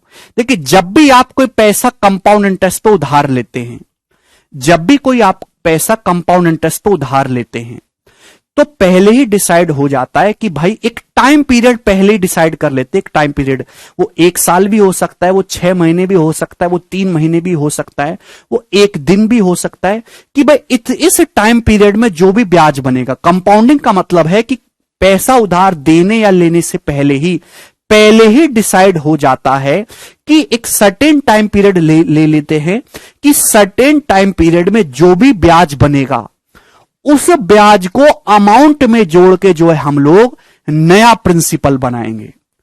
उस ब्याज को अमाउंट में जोड़ के हम लोग नया प्रिंसिपल बनाएंगे। एग्जाम्पल से समझाता हूं। जैसे भाई मेरे दोस्तों, आप ना कुछ पैसा उधार लेके आते हो 40% पर एनम की दर पे। आप कुछ पैसा उधार लेके आते हो मेरे दोस्तों 40% प्रति वर्ष की दर पे। कितने की दर पे? 40% पर एनम की दर से आप कुछ पैसा उधार लेके आते हो। आप बोलोगे हां जी सर, हम आपकी बात को समझ गए। तो पहला है मेरे दोस्तों कि 1 साल में कंपाउंड हो रहा है। 1 साल में कंपाउंड। तो 1 साल में कंपाउंड होने का क्या मतलब है? 1 साल में कंपाउंड होने का मतलब यह है कि भाई अगर आज आपने 100 रुपए उधार लिए, ब्याज की दर 40% है, 40%। तो अगर आपने 100 रुपए उधार लिए तो 1 साल के बाद जो है वो 140 रुपए अमाउंट बन जाएगा। ये मतलब है। बहुत सिंपल सी कहानी है, कोई प्रॉब्लम नहीं है। लेकिन मेरे दोस्तों, आपने 6 महीने के कंपाउंड इंटरेस्ट पर उधार ले, 6 महीने में कंपाउंड हो रहा है, 6 मंथ। 6 मंथ को हम कहते हैं हाफ ईयरली। हाफ ईयरली बहुत सारे बच्चों को ये आता होगा, लेकिन पता नहीं होगा कि क्यों होता है ऐसा। देखिएगा, जब भी हम पैसा उधार देते हैं तो पहले ही डिसाइड हो जाता है भाई कि इस टाइम पीरियड में जो भी ब्याज बनेगा हम उसको अमाउंट में जोड़ के नया प्रिंसिपल बनाएंगे। तो मेरे दोस्तों, आपने पैसा उधार लिया है मेरे दोस्तों हाफ ईयरली, ठीक है ना? 1 साल के लिए पैसा उधार लिया है, सॉरी हाफ ईयरली जो है कंपाउंड हो रहा है, half yearly. Half yearly compounding का मतलब यह है कि हर 6 महीने में जो भी ब्याज होगा, हर 6 महीने में जो भी ब्याज बनेगा उसको आप जब एनुअली कंपाउंड कर रहे हो, जब आप एनुअली कंपाउंड कर रहे हो तो इसका मतलब यह है कि हर 1 साल में जो भी ब्याज बनेगा उसको अमाउंट में जोड़ के नया प्रिंसिपल बना देंगे। हाफ ईयरली कंपाउंड का मतलब यह है कि हर 6 महीने में जो भी ब्याज बनेगा उसको अमाउंट में जोड़ के नया प्रिंसिपल बनाएंगे। जैसे, यानी कि मेरे दोस्तों, जैसे आपने 100 रुपए उधार लिए, 100 रुपए, मैं 1 साल का टाइम पीरियड मान लेता हूं कि आप 1 साल के लिए पैसा उधार ले रहे हो। कितने साल के लिए? 1 साल के लिए पैसा उधार ले रहे हो, 1 ईयर के लिए। समझने की कोशिश करेगा। तो जैसे आपने 100 रुपए उधार लिए, कितने साल के लिए? 1 साल के लिए उधार लिए, 1 साल के लिए। आप बोलोगे हां जी सर, बिल्कुल सही। तो प्यारे भाई, पैसा आपने 1 साल के लिए उधार लिया है, लेकिन क्या हुआ? हर 6 महीने में ही जो ब्याज बन रहा है उसको अमाउंट में ऐड करके नया प्रिंसिपल बना दे रहे हैं। आपने 1 साल के लिए पैसा उधार लिया, लेकिन आप जो कंपाउंडिंग कर रहे हो 6-6 महीने में कर रहे हो। जो आप कंपाउंडिंग कर रहे हो वो 6-6 महीने में कर रहे हो। आप बोलोगे हां जी सर, बिल्कुल सही। तो आप मुझे एक बात बताइए कि ब्याज की जो दर है वो 1 साल में 40% है। मैंने जो एग्जांपल लिया उसमें ब्याज की दर कितनी है? 40%। अगर ब्याज 1 साल में 40% है बच्चों, तो ब्याज 6 महीने में कितना लगना चाहिए? 20%। और अगले 6 महीने में ब्याज कितना लगना चाहिए? 20%। बात समझे कि नहीं? अगर ब्याज 1 साल में ब्याज की जो दर है 40% पर एनम है, 40% वार्षिक ब्याज 40% है, तो 6 महीने में ब्याज कितना होना चाहिए? 20%। अगले 6 महीने में 20%। आप बोलोगे जी सर। यानी कि दोस्त, अगर आपने 100 रुपए उधार लिए हैं, 100 रुपए, हिंदी में हम इसको छमाही भी कहते हैं। अगर आपने 100 रुपए बच्चों उधार लिए हैं, 100 रुपए, तो 6 महीने, 1 साल का ब्याज है 40% पर एनम, 6 महीने का ब्याज आधा हो जाएगा, टाइम आधा, रेट ऑफ इंटरेस्ट भी आधा, 6 महीने का ब्याज होगा 20%। तो 100 रुपए पर 6 महीने में 20% ब्याज होगा, तो अमाउंट कितना हो जाएगा? 120 हो जाएगा। यानी कि मेरे दोस्तों, 6 महीने के बाद अमाउंट 120 है। तो जो 6 महीने के बाद अमाउंट है, ये अगले 6 महीने के लिए प्रिंसिपल है। यानी कि जो कहानी आप एक एक साल में कर रहे थे वो कहानी अब हर 6 महीने पे की जाएगी। 6 महीने के बाद जो अमाउंट है वो अगले 6 महीने के लिए प्रिंसिपल है। ये मतलब है छमाही कंपाउंड का मतलब। यानी कि मेरे दोस्तों 100 रुपए का 20% 120। अब यहां पे 100 रुपए का 20% कितना होता है? 20 रुपए ब्याज। अब 120 रुपए का 20% कितना होता है? 24 रुपए ब्याज। तो 120 पे 24 करेंगे ऐड तो कितना हो जाएगा अमाउंट? 144। बात समझ में आई? आप बोलोगे हां जी सर बिल्कुल सही। यानी कि अगर आप एनुअली कंपाउंड करोगे तो 100 रुपए का उधार 140 बनेगा, लेकिन जब आप हाफ ईयरली कंपाउंड करेंगे तो 100 रुपए का उधार 144 बन जाएगा। वो कि जो कहानी पहले एक साल में ब्याज ऐड हो रहा था वो अब ब्याज हर 6 महीने में ही ऐड हो रहा है। तो जितना समय कम करोगे ब्याज, जितना जल्दी जल्दी कंपाउंड करोगे ब्याज उतना ज्यादा देना पड़ेगा। समझ में आया कंपाउंडिंग का क्या मतलब है?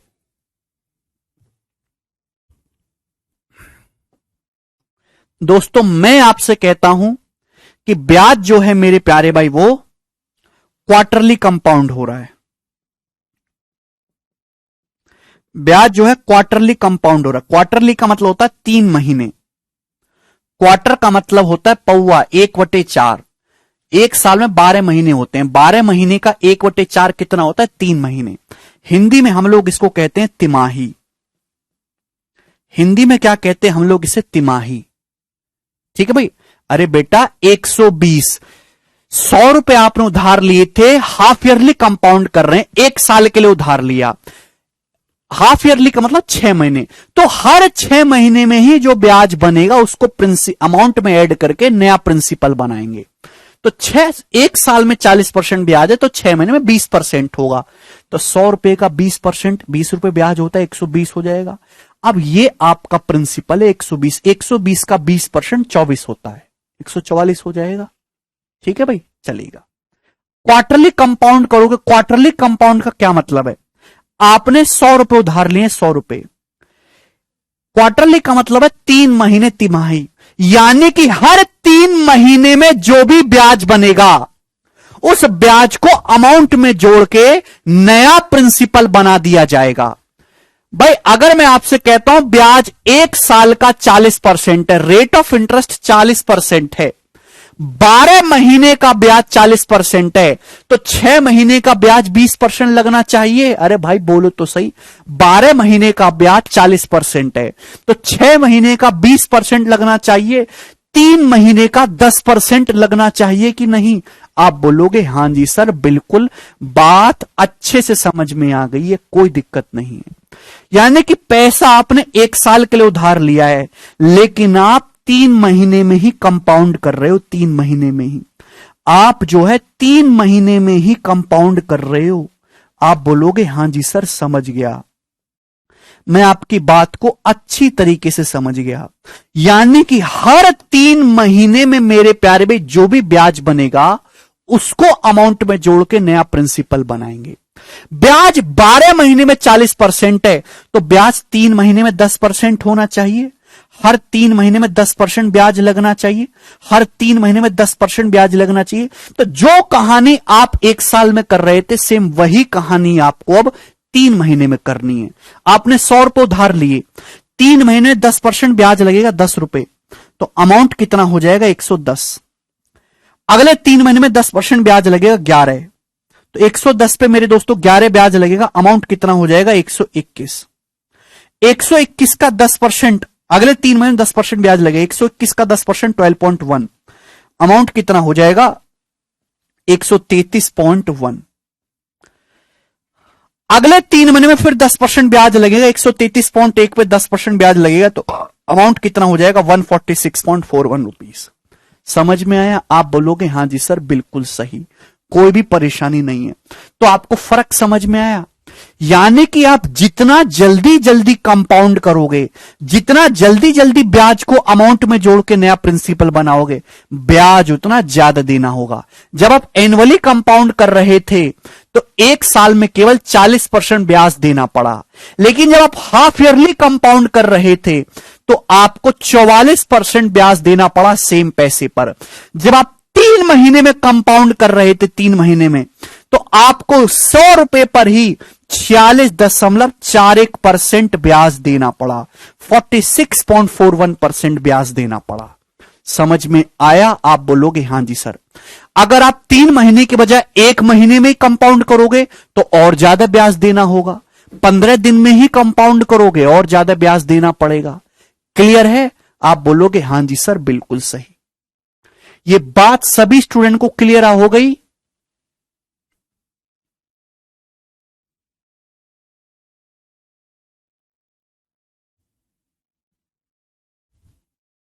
आप बोलोगे हां जी सर, ये बात हमें एकदम पूर्ण रूप से, सुनिश्चित रूप से क्लियर है। जितना जल्दी जल्दी कंपाउंड करेंगे पैसा उतना, कंपाउंडिंग का मतलब है कि जो भी टाइम पीरियड आपको दिया है ना, उस टाइम पीरियड में लगने वाला, उस टाइम पीरियड में जो भी ब्याज जनरेट होगा वही अमाउंट में ऐड होकर नया प्रिंसिपल बनाएगा।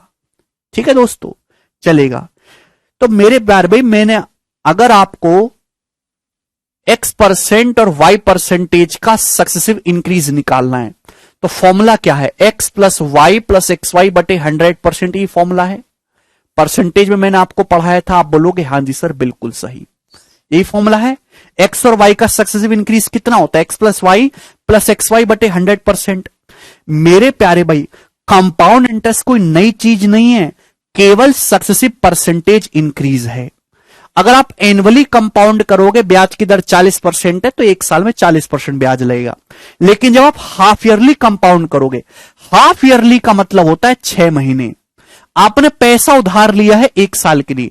दोस्त, अगर आपने 1 साल के लिए पैसा उधार लिया है, 1 साल के लिए, अगर आपने 1 साल के लिए पैसा उधार लिया है तो ब्याज हर 6 महीने में, सॉरी, अगर आपने 6 महीने आपने 1 साल के लिए पैसा उधार लिया है लेकिन हाफ ईयरली कंपाउंड कर रहे हो, हाफ ईयरली कंपाउंड का मतलब हर 6 महीने में ही सक्सेसिव लगेगा, हर 6 महीने में ही ब्याज को अमाउंट में ऐड करके नया प्रिंसिपल बनाया जाएगा, यानी कि हर 6 महीने में ही सक्सेसिव लगेगा। ब्याज 40% पर एनम है, 1 साल का 40%, तो ब्याज 6 महीने का कितना होगा? 20%। ब्याज अगले 6 महीने का कितना होगा? 20%। तो यानी कि ब्याज टोटल होगा कितना? 6 महीने में ही सक्सेसिव का फॉर्मूला लग जाएगा, 20 और 20 का सक्सेसिव। 20 और 20 का सक्सेसिव मेरे दोस्तों 44% ही तो होता है। आप बोलोगे हां जी सर, बात समझ में आ गई। 44%। क्लियर है? आपने पैसा 1 साल के उधार दिया है लेकिन हर 3 महीने में ही कंपाउंड कर रहे हो।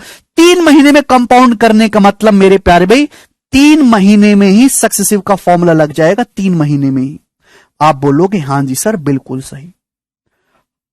3 महीने में ही जो भी ब्याज बनेगा उसको अमाउंट में जोड़ के नया प्रिंसिपल बनाएंगे। ब्याज 1 साल का 40% है, ब्याज 3 महीने का 10%, 3 महीने का 10%, 3 महीने का 10%, 3 महीने का 10% सक्सेसिव। तो सक्सेसिव कैसे लगाते हैं? 2 का कंबाइंड करके।